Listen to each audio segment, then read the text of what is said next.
The sun was sinking like a dying ember behind the ridge when the girl staggered into the open, her silhouette stitched in sweat and dust. Wind curled around her ankles, lifting the hem of her tattered dress, as if even the land wasn't sure she belonged. She had no shoes. Her legs were bruised and streaked with dried blood, but she walked steady, like a ghost too stubborn to lay down. She didn't cry. Dust didn't cry. Not out here, where the world forgot your name before it learned it. A hawk wheeled above her. Somewhere far off, a train called out its lonely wail, heading west. She turned away from the sound. West meant fences and men who smiled too wide. She wasn't going back. Not to the camp. Not to the cage. She crested the next hill and stopped short. A horse stood near a cracked watering trough, reins dragging, ribs showing. Beside it, a man sat with his back to her, still as stone. He wore no badge, no color, just a plain dust coat of someone who didn't want to be remembered. His hat was pulled low, and the way he sat, hands resting on his knees, spine straight despite the years, told her two things. One, he'd killed before. Two, he wasn't scared to do it again. The girl started to back away. You thirsty? His voice came without turning. Low, not rough, not soft, like someone who spoke only when he had to and always meant it. She didn't answer. He reached to the saddlebag and pulled out a dented tin canteen, tossed it over his shoulder without looking. It hit the dirt at her feet. Still, she didn't move. It's clean, he said. She waited 5 breaths before crouching, sniffed the canteen, drank 2 sips, then capped it. She looked at him. He didn't look back. The silence between them stretched. Not awkward, not even tense. Just old like the land. He was carved from the same stone this country buried its dead in. You running from something? He asked finally. She wiped her mouth with the back of her hand. Ain't your business. Didn't say it was... More silence. Then he stood. Not fast. Just inevitable. The kind of man who didn't need to move quick to command a room or a road. His beard was peppered with gray, his eyes the flat blue of sky before a storm. He looked at her, really looked, but not like the others had. Not like the buyers at the camp with their pale hands and grinning teeth. He looked like he was counting something invisible, days maybe or regrets. You got a name? He asked. No, she said too fast. Then quieter, don't need one. He didn't push. Just nodded like he understood the weight of a name you'd rather bury. The horse nickered. He moved to it, checked the bandaged leg, and turned toward the road. You headed east? She asked, surprised at herself. Now I am... Why? Figure I'd rather ride toward trouble than away from it. She didn't know what that meant, but it stuck in her ribs. He mounted the horse and looked down at her. Ain't got a second saddle, he said, but the back's yours if you want it. She stared at him, at the gun slung low on his hip, the scar that ran down the left side of his neck, like a crooked river. Every lesson she'd learned since the chain said run. Don't trust a man with eyes like ice. But her legs were shaking. Her feet were raw. And something in the way he waited, quiet, no promises, made her believe he wouldn't grab her as she turned. Just let her go. So she climbed up. They didn't talk for miles. The prairie unfolded before them in bruised silence, rolling hills of brittle grass, old wagon ruts half swallowed by time. A storm cloud loomed far off, but it held its reign. They stopped at sundown, making camp in a dry gully lined with cottonwood. He built a fire slow, with reverence, like it was a prayer. She sat across from him, arms wrapped tight around herself. You gonna kill me? She asked. He didn't even blink. No. Why not? He tossed another stick into the flames. Don't kill kids. Don't own him neither. Her lip twitched. That last part was meant for her, and she knew it. What's your name? She asked. Doesn't matter much. Folks call me what they need to. What do you need to be? He looked at the fire like it had answers. Quiet, he said. And useful. She didn't press. That was the last question she'd get tonight, she figured. A coyote cried out in the distance. She flinched. He looked up. You got anyone left? She shook her head. They sold me off when I couldn't pull my weight no more. I think I think I wasn't even the first. He didn't look shocked, just sad in a way that made her angrier. You pity me? No, I been pitted. Don't do no good. She looked at him again, longer this time. There was something broken in him, too. Not shattered, just worn smooth by loss. Like river stones. The fire crackled. You still ain't told me your name, he said. She hesitated, then whispered, Joe. Joe. He nodded like he'd heard it before in another life. She waited a moment. Then, I can ride. I can cook, mostly. I know how to patch up cuts. You run. When I have to. He nodded again, tossed her a piece of jerky. It was tough, but she chewed it down like it was Sunday roast. They slept near the fire, backs turned, guns close. He snored quiet and even. She didn't sleep at all, but she didn't run either. At first light, they rode on. She never once looked back, and when the wind picked up, she whispered her name into it again, just to be sure it still belonged to her. The road he spent through a gulch where the bones of old trees clawed at the sky. Joe rode behind him, her arms not quite touching his sides, chin tucked low against the wind. She hadn't said much since that first night. Neither had he. The quiet stretched between them like thread, not taut, not frayed, just waiting to mean something. By the third day, her hand stopped trembling. At night, she practiced drawing his knife from its sheath while he slept. Not to use it, just to know she could. He never flinched. Either he didn't care or he trusted her. Both scared her. They came to a town called Lobo's Hollow, a stretch of wooden fronts and muddy streets huddled beside the river. It stank of tobacco, sweat, and old sin. He handed her his hat before they entered. Keep your head low, he said. I ain't scared. Good. But scared folks live longer than proud ones. She muttered under her breath, but obeyed. The hat was too big and smelled like leather, dust, and smoke. Smelled like him. They rode slow past watchful eyes.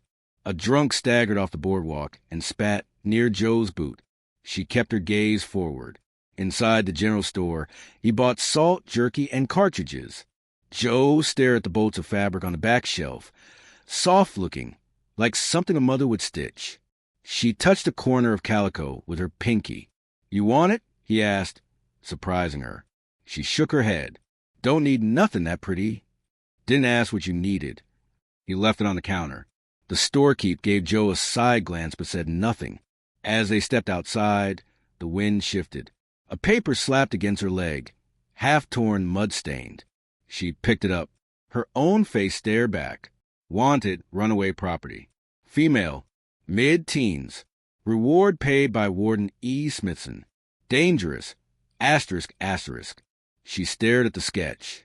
They'd drawn her older, harder, more beast than girl. He took it from her and folded it once, then again. Keep your eyes down. We'll ride by night from here on. You ever hear of Smithson? He didn't answer. They left town before the sun dipped, riding hard until dusk turned to black. At a bend in the river, he turned off a trail and led her through a break in the brush. A low cabin stood in the clearing, firelight flickering behind the window. Smoke curled from the chimney. A woman stepped out onto the porch, rifle in hand. Her eyes narrowed, then softened. Well, I'll be, she said. Didn't think you'd come back. He dismounted. Didn't think I would either. Joe watched them. The woman was older than she looked.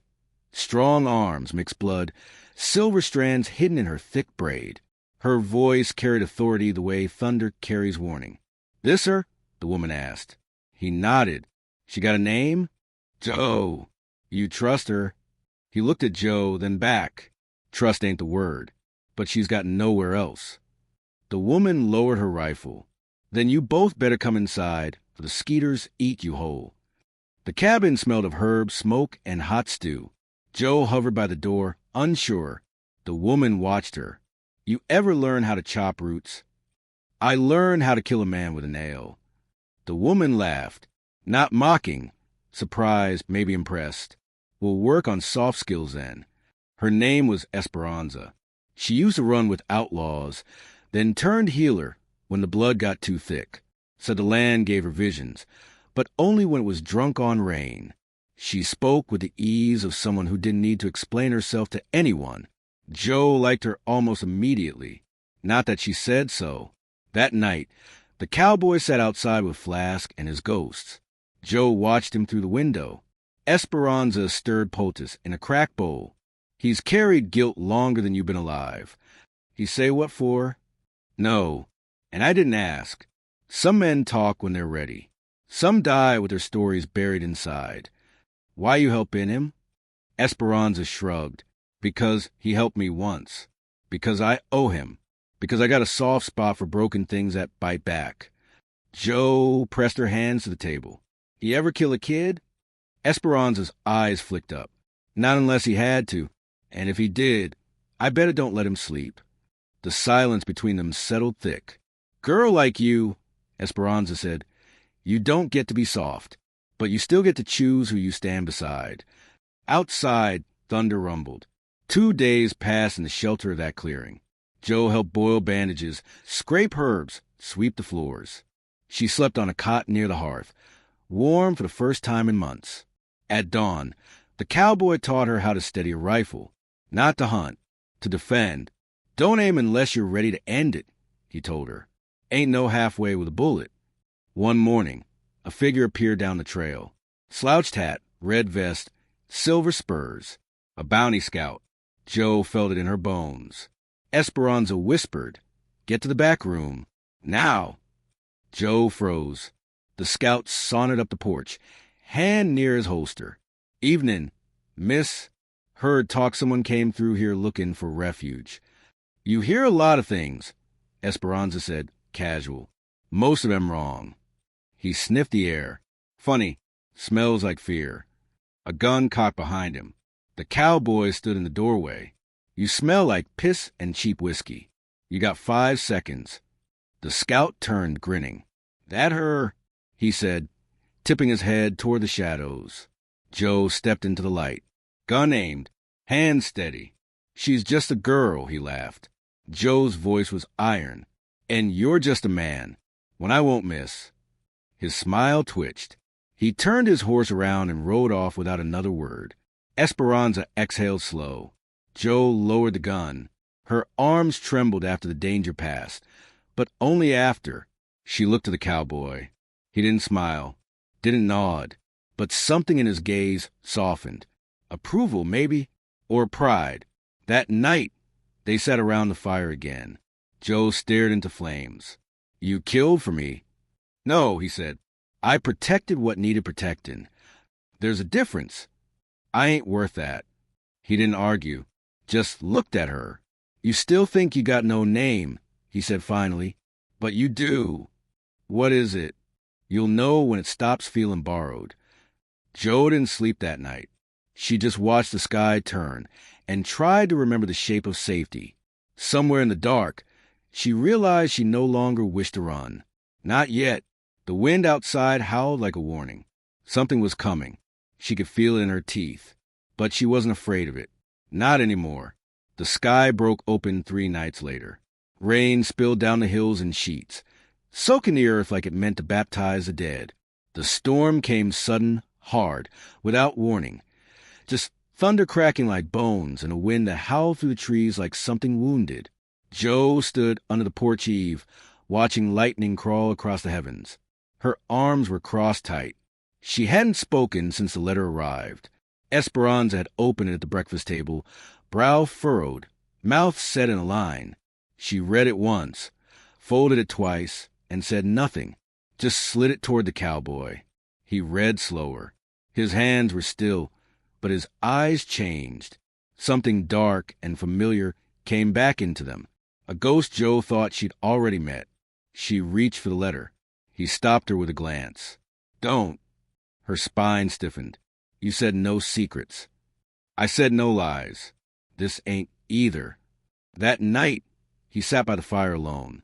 Didn't eat. Didn't drink. Just stared at the flame like it owed him answers. Joe kept her distance, but sleep didn't come easy. Not with silence like that. Now, as the rain turned to clear into mud, Esperanza joined her at the edge of the porch. The healer's shawl clung to her shoulders, damp and heavy. "What's in the letter?" Joe asked. Esperanza sighed. Name on the envelope was his, but it was about you. Joe blinked. Me? Smithson doubled the bounty. Added violent tendencies to the description. Says you stabbed a guard. Said you killed a preacher man. Joe's mouth went dry. I didn't kill nobody. Esperanza didn't ask for proof.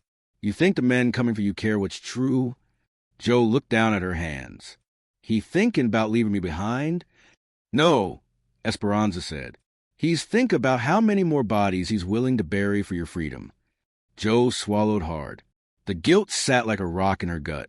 She hadn't asked for any of this. Hadn't asked him to take her in. Hadn't asked Esperanza to risk her life. And yet, somehow, they'd started treating her like she mattered. Like her life was worth the blood they were prepared to spill. The next morning, the cowboy took her out to the field.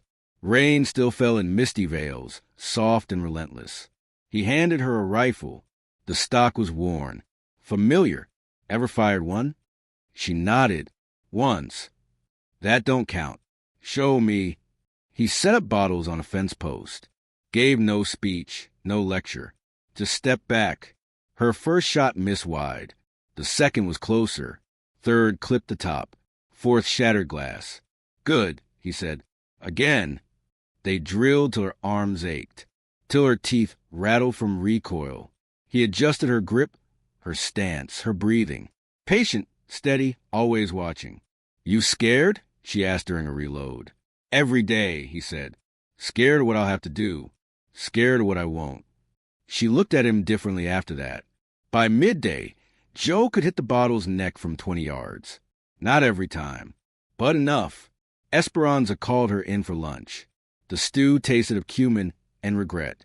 That evening, Joe found the cowboy alone in the barn, sharpening his knife by lantern light. She stepped in without speaking. He didn't look up. Why'd you take me in? She asked. His hands paused, blade balanced mid-stroke. Because I saw myself in you. Angry. Hurt. Too stubborn to die. That it? He nodded. And because maybe I thought saving you might save something in me. Joe didn't know what to say. She sat down beside him on the dirt floor.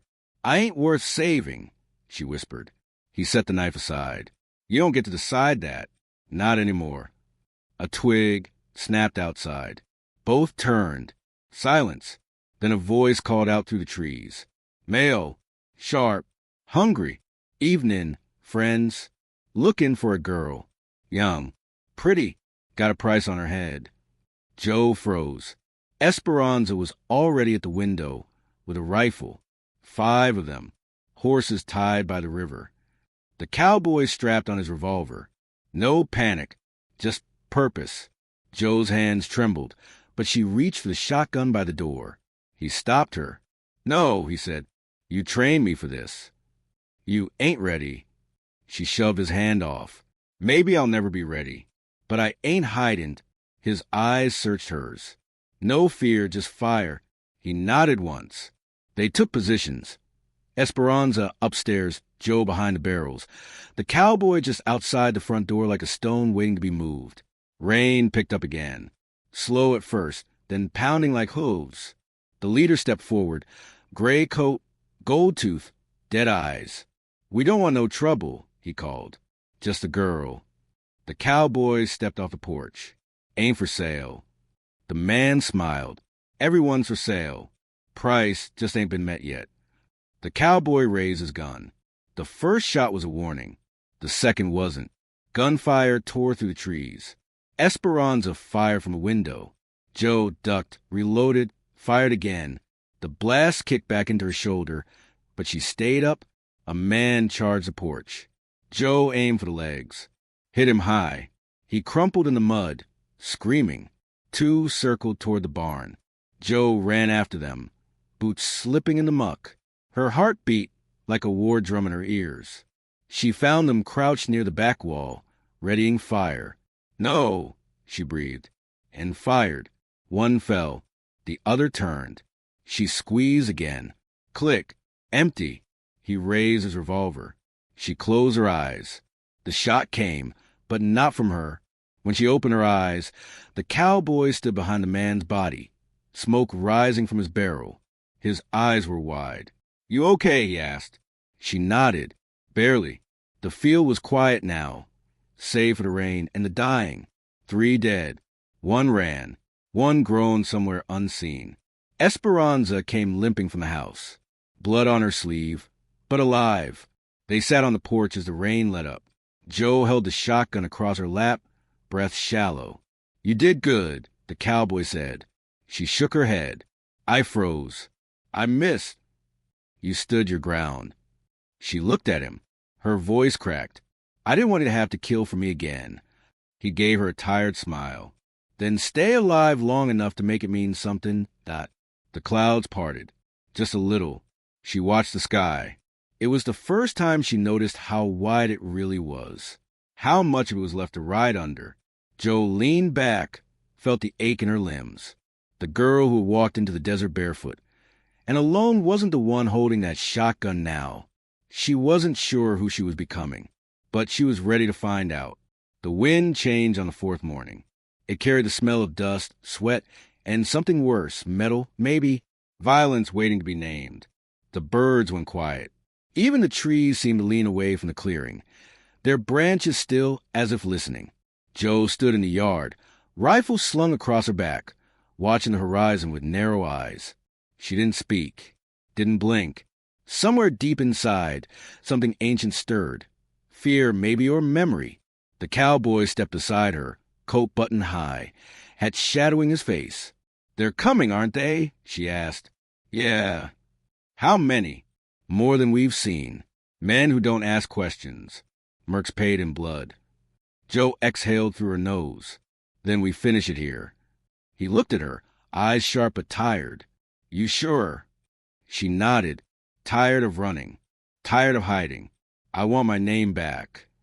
Esperanza stood in the doorway behind them, sleeves rolled to her elbows, hair tied back tight. "Then let's make sure it's written in something permanent." They worked without panic, just urgency. Esperanza buried supplies beneath the floorboards and lined the windows with crates.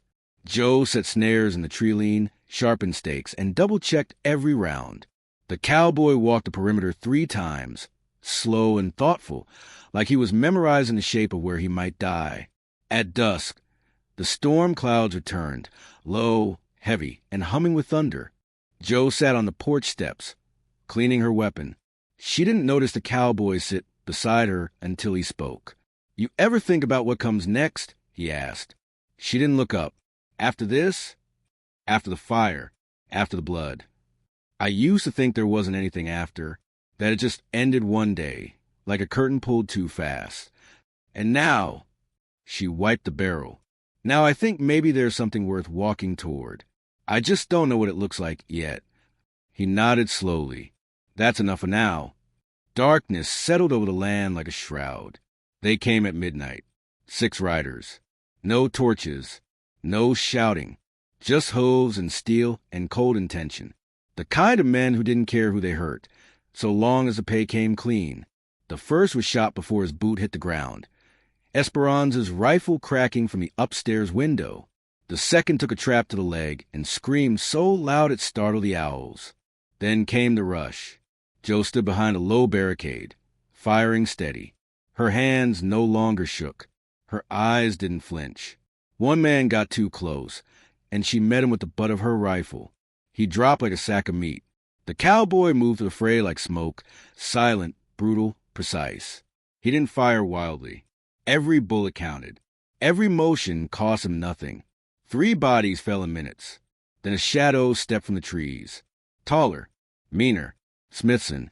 He didn't carry a gun. Just a whip, thick and black, coiled at his belt like a serpent. Joe froze.